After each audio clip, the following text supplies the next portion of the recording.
Уважаеми заместник-кметове, уважаеми дами и господа общински съветници, гости, аз ще си позволя да повдигна един въпрос отново, понеже ние като общински съветници често сме обвинявани от някои, силно казано обвинявани от някои кметове и кметски наместници по малките населени места, че не сме достатъчно настоятелни по темата. Понеже днес не виждам господин Сабанов тук, въпросът ми е към госпожа Стоименова, може би, заместник-кмет по финанси. Кажете си мнението за малките кметства и кметски наместничества. Обсъжда ли се възможност за обособяване на отделен месечен бюджет за тях?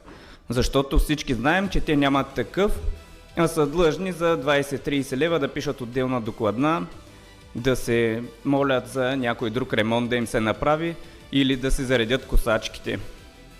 Надявам се отговора да удовлетвори всички присъстващи и всички заинтересовани. Благодаря ви, господин Димитров.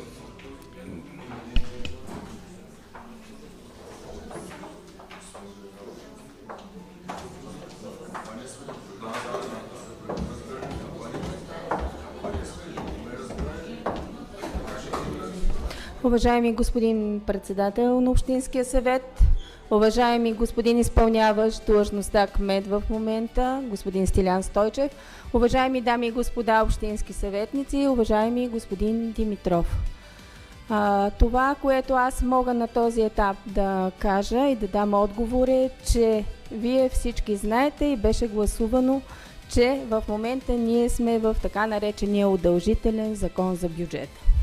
Ограниченията продължават и до момента, до който не бъде дадена явна заявка за това с какви средства ще разполага и общината, ще продължим да бъдем в тази ситуация.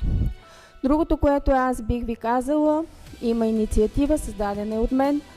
За първи път, може би с такава упоритост от кметските наместници и от кметовете на останалите населени места, беше събрана информация за това в края на годината от какво те ще имат нужда за следващата година. Писмено е подадено от всички тях.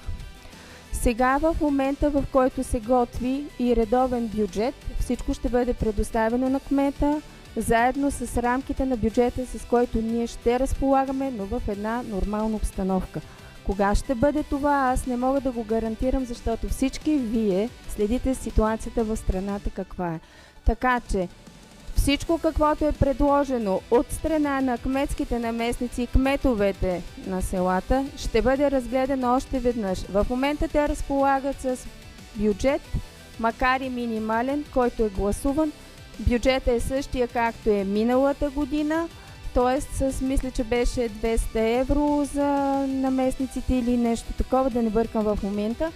100 евро, т.е. 200 лева, прощавайте, но това нещо ще бъде разгледано и предоставено на кмета на общината. Негово ще бъде решението как ще продължим, но пак казвам, при наличието на един редовен бюджет, в който може всеки да разполага в рамките, нали, на финансите, които има. Благодаря ви.